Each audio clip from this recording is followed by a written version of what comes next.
Good morning. Welcome back to Prepper Boss.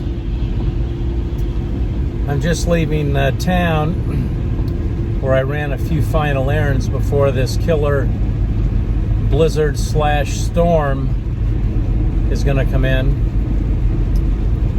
Between tonight at 8 p.m. Eastern and 8 a.m. Eastern tomorrow morning, the temperature change is going to be 50 plus degrees, from about 43 degrees all the way down to minus 8 or 10.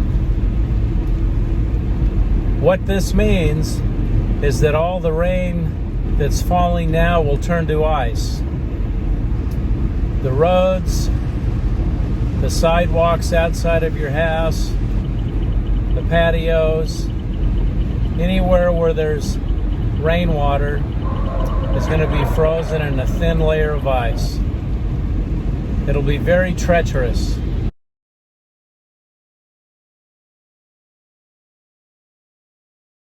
Very dangerous.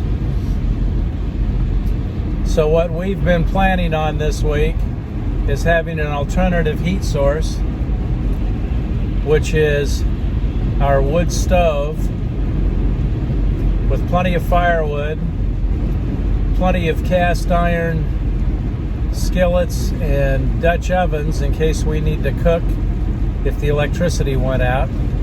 We're an all-electric home. And we've stashed away water.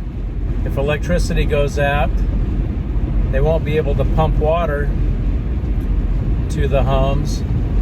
So we have water provisions. And of course, for 2 or 3 years now, we've been prepping with food supplies, both in our freezer and dry goods.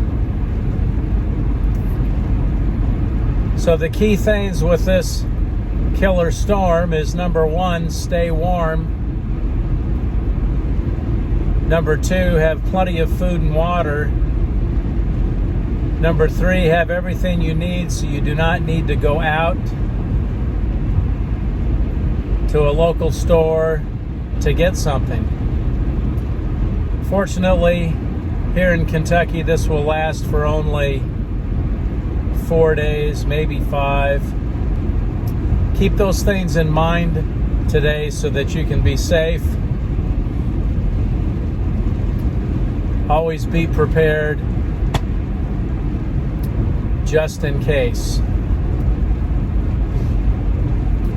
If you found this helpful, please like, subscribe, share with your friends, and we'll see you next time.